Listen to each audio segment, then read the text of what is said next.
ఇప్పుడు జగన్మోహన్ రెడ్డికి సంబంధించి ఈయన కేసుల మీద ఇంత ఇష్యూ జరుగుతున్నప్పుడు చంద్రబాబు నాయుడు గారి కేసులకు సంబంధించి ఈ రోజు నేను ఒక పత్రికలో చూశాను, దాన్ని ఆ కేసులన్నింటినీ కూడా నిర్వీర్యం చేయడానికి కూడా ఒకటి జరుగుతుంది అనేటువంటి చర్చ జరుగుతుంది. ఎందుకంటే జగన్మోహన్ రెడ్డి అధికారంలోకి వచ్చినప్పుడు ఆయన మీద లిక్కర్ కేసు ఉంది, స్కిల్ డెవలప్మెంట్ కేసు ఉంది, ఫైబర్ నెట్ కేసు ఉంది, అలాగే Amaravati alignment ring road case ఉంది. మరి ఇన్ని కేసులు ఉన్నటువంటి చంద్రబాబు నాయుడు గారికి సంబంధించి ఆయన ఇష్యూకి సంబంధించి ఆయన ఎందుకు కన్సల్టేషన్ చేయలేకపోతున్నారు, ఆయన ఎందుకు కోర్టులకు అప్పీల్ ఇవ్వలేకపోతున్నారు? మరి ఆయన ముఖ్యమంత్రి స్థానంలో ఉండి వాటన్నిటినీ కూడా ఏమైనా మిస్యూజ్ చేస్తున్నారా? జరుగుబాటు అంత సుఖం మరొకటి లేదని ఒకటి ఉంటుంది. జరుగుబాటు జరుగుతున్నప్పుడు మీరు నేను ఏం లేదు. ఇప్పుడు ఇదే సాక్షి పేపర్ కూడా కూర్చొని ఇదే పని రాసాడు అనుకోండి, అప్పుడు మనం మాడాలి.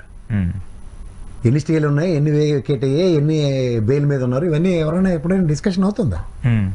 వీళ్ళు స్పెసిఫిక్గా చూడండి, వాళ్ళ రాజకేష్ రెడ్డి గారి బెయిల్ విషయం, లేకపోతే మిథున్ రెడ్డి బెయిల్ విషయం, ఇవన్నీ తిరిగి రెగ్యులర్ బెయిల్ వేసుకోండి. చంద్రబాబు గారికి కూడా ముందు కండిషనల్ బెయిల్ ఇచ్చి తర్వాత అది రెగ్యులర్ బెయిల్ అవుతుంది. ప్రొసీజర్, ఆ ప్రొసీజర్ని కూడా వీళ్ళు ఎలా హైలైట్ చేస్తున్నారు చూడండి.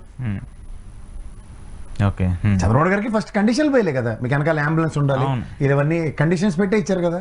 ఏది తర్వాత అసలు ఆయనకి ఇచ్చిన హెల్త్ దాని మీద హెల్త్ హెల్త్ బెయిల్ అది రెగ్యులరైజ్ అయిపోయింది. ఇప్పుడు రెగ్యులర్ బెయిల్ మీద ఉన్నారు ఆయన, దాన్ని మాట్లాడమంటే ఈవెన్ జగన్మోహన్ రెడ్డి కూడా రెగ్యులర్ బెయిల్ మీద ఉన్నాడు. అదే సార్, నీకైతే ఒకలాగా, వాళ్ళకైతే ఒకలాగా. ఇప్పుడు జీవీడీ కృష్ణమోహన్, ధనంజయ రెడ్డి అందరికీ కండిషనల్ బెయిల్ అని అన్నారు. వాళ్ళు రెగ్యులర్ బెయిల్ వేసుకున్నారు, కోర్టులో ఏమొస్తుందో రేపటి నుండి వస్తుంది అది. కానీ వీళ్ళకి అప్పటిదాకా ఆగదు కదా, షుగర్ కదా. ఓకే, మరి ఏంటి మరి ఇప్పుడు చంద్రబాబు నాయుడు గారి కేసులు ఏమవుతాయి సార్? ఏమవుతాయి? గతంలో ఉన్న కేసులన్నీ స్టే ఆర్డర్లు, బెయిల్ మీద ఉన్నవి అన్నీ ఏమయ్యాయి? అలాగే అవుతాయి.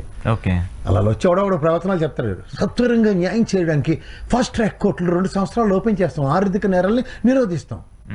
అలా కోట శ్రీనివాసరావులో ఖండిస్తాం బదులు యాక్సెప్ట్ చేస్తాం అని మనం అందరూ కళ్ళెగరేసి చెప్పుకోవాలి, అంతే. అయినప్పుడు చూద్దాం. సో ఈ కేసు వాళ్ళకి నచ్చపోతే మధు కూడా కానీ నెలకెత్తేసారు, రాత్రి తెల్లారితే చీఫ్ మినిస్టర్ కానీ ఎత్తేసారు లోపలికి. అలాగే ఉంటాయి వ్యవస్థలు.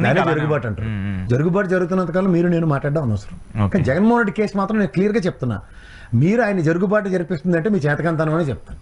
సిబిఐడి ముఖ్యంగా డిశ్చార్జ్ పిటిషన్లో ఈ కేసుకి నాకు సంబంధం లేదు, సంబంధం ఉందని ప్రూవ్ చేయాలి కదా. Ball is in there court.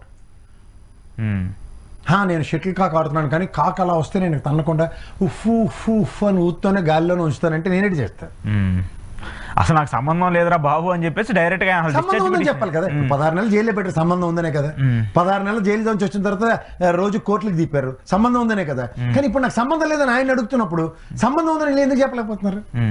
Prove చేయాలి కదా. అసలు ఇప్పుడు కనీసం వాటిని పట్టించుకోవట్లేదు కదా, దాని మీద మళ్ళీ విచారణ చేయించి అసలు దాన్ని తీసుకునే రీఓపెన్ అయ్యి దాని మీద ఆర్గ్యుమెంట్ స్టార్ట్ చేసి ఎస్ డిశ్చార్జ్ పిటిషన్ డిస్మిస్ చేస్తున్నాం, Jaganmohan Reddy you need to come on so and so date with regular procedure కి ట్రయల్ స్టార్ట్ అయింది అని చెప్పారు అనుకోండి, అప్పుడు ఎవరు రారు. అప్పుడు జగన్మోహన్ రెడ్డి రాడు, నాకు అల్లప్పుడు వైట్ పాస్పోర్ట్ ఉంది, ఇలాంటి కథలు చెప్తే అప్పుడు మనం వేరేగా ఆర్గ్యూ చేస్తాం. ఓకే, అదేది లేకుండా ఆల్లే సూళ్ళే కొడిపోయారు సోమలింగం అంటే మనం చెప్పాలా? అది మీకే చెల్తుంది రే. సరే, ఓకే. ఇంకొకటి సార్, ఇప్పుడు ఈ ఆంధ్రప్రదేశ్ సంబంధించి నిన్న లిక్కర్ కేసుకు సంబంధించి ఒక పరిణామం చోటు చేసుకుంది. ఓఎస్డీ కృష్ణమోహన్ రెడ్డి, ధనంజయ రెడ్డి, గోవిందప్ప బాలాజీలకు సంబంధించి ఆ లిక్కర్ కేసులో వాళ్ళ బెయిల్ని, ఏసీబీ కోర్టు ఇచ్చినటువంటి బెయిల్ని రద్దు చేస్తూ ఏపీ హైకోర్టు ఒక నిర్ణయం తీసుకుంది. అయితే వాళ్ళు మళ్ళీ దాన్ని సవాల్ చేస్తూ సుప్రీంకోర్టుకు వెళ్తారనేటువంటి ఒక చర్చ కూడా జరుగుతుంది. మళ్ళీ ఇదే కేసుకు సంబంధించి చెవిరెడ్డి భాస్కర్ రెడ్డి ఆస్తులు అటాచ్ చేసుకుంటూ వచ్చారు. సో ఏంటి ఇప్పుడు మొన్నటిదాకా అసలు ఏమి ఉండదో అయిపోయింది అనుకున్నటువంటి లిక్కర్ కేసుకు సంబంధించి మళ్ళీ తెలియనటువంటి ఒక న్యూస్ బయటకు రావడం, వైరల్ అవ్వటం ఏంటి? అధికారం మాది అన్నప్పుడు ఏదైనా చేయొచ్చు అన్నది ప్రూవ్ అవుతుంది. మరి ప్రభుత్వం ఆస్తులు ఏ ప్రాతిపదికగా చెప్తుంది? లెక్కర కేసు ప్రూవ్ అయింది, చెవిరెడ్డి భాస్కర్ రెడ్డి 85 కోట్ల ఆస్తులు జప్తు చేస్తున్నాం ఎందుకంటే ఇది అని. నాకు తెలిసి డిజిటెక్ లో ఆస్తులు ఎలా సీజ్ చేశారు? ఈ ట్రాన్సాక్షన్ 334 కోట్ల ఎంత ఆంధ్రప్రదేశ్ ఎక్స్చెక్కర్ నుంచి వచ్చింది. ఈ డిజిటెక్ కూడా ఈ పనికిమాలిన పనులు చేశాడు, ఈ పనికిమాలిన ఎదవని చెప్పి సీజ్ చేశారు. అలా చెవిరెడ్డిని కూడా పట్టుకుని చెప్పండి, అది ఎవరు చేయాలా? IT department. అరే బాబు, నువ్వు వచ్చిన లాస్ట్ ఐటీ రిటర్న్ల ప్రకారం ఆంధ్రప్రదేశ్ ప్రభుత్వం నీ మీద మోపిన అభియోగానికి ఇంత తేడా ఉంది, ట్యాక్స్ పెనాల్టీ కడతావా? లేకపోతే ఎన్ఫోర్స్మెంట్ డైరెక్టరీ నువ్వు irregular cash transaction liquid cash form as per Reserve Bank norms ప్రకారం 2 లక్షల పైచీలకు నీ దగ్గర క్యాష్ దొరికింది, దీనికి నీ అకౌంటబిలిటీ ఏది చెప్పాడు అనుకోండి. ఓకే, ఇవేవీ లేకుండా నువ్వు ప్రభుత్వం అశోక్ నాకు నచ్చలేదు కాబట్టి అశోక్ ఆస్తి చేస్తాం, లేదా ప్రసాద్ గడ ఏది పడితే అది మారుతాడు కాబట్టి ఆడ ఆస్తి చేస్తాం అంటే ఓకే. అలాగే చెవిరెడ్డి భాస్కర్ రెడ్డిది కూడా. ఇప్పుడు చెవిరెడ్డి భాస్కర్ రెడ్డి ఆస్తి జప్తు చేశారు, నేను కాదంటలే. 85 కోట్ల వర్త్ లెక్కర్ స్కామ్, ఇది మేము ప్రూవ్ చేసింది as per court of law. ఎక్కడ అది చేసి చేయండి, వి యాక్సెప్ట్ ఇట్.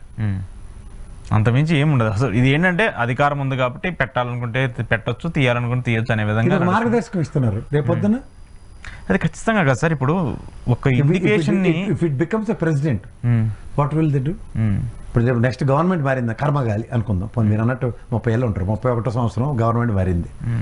31 సంవత్సరం రాగానే ఆ ప్రభుత్వం వాడు మీరు చేసిన పనికి ఈ రోజు నుంచి నా చేతిలో ఓడిపోయిన ప్రతి ఎమ్మెల్యే ఆస్తులు సీజ్ చేస్తున్నాను గవర్నమెంట్ ప్రభుత్వం నిర్ణయం తీసుకుందని కోర్టు నుంచి ఒక ఆర్డర్ తెచ్చారు అనుకోండి, ఏడు చేస్తారు వీళ్ళు? 5 ఏళ్ళు లాక్కోలేక పీక్కోలేక సవాలు. అంటే అది అవసరమా అంటాను. వ్యవస్థలు ఉన్నాయి కదా, ఏ వ్యవస్థ కాదు ఉంది, ఐటీ ఉంది, ఈడీకి కంప్లైంట్ చేయండి మీరు ఫస్ట్ పారల్గా. సార్ అన్యాక్రాంతమైన ఆస్తులు మేము ఐడెంటిఫై చేసాం పోలీస్ సిట్ ఇన్వెస్టిగేషన్లో, please take an action on this. అలా యాక్షన్ ఫ్రంట్ చూద్దాం. ఎందుకంటే నేను డిజిటెక్ సంబంధించిన ఆస్తులు జప్తులో జిఎస్టీ కౌన్సిల్ ఈడీ ఇన్వాల్వ్మెంట్తో అది ఆస్తులు జప్తు జరిగింది. ఇక్కడ సో ఇక్కడ అదేం లేదు, ఇక్కడ అంతా కూడా స్టేట్ కంపారిజన్ తెలుసుకుంటే చాలా ప్రజలు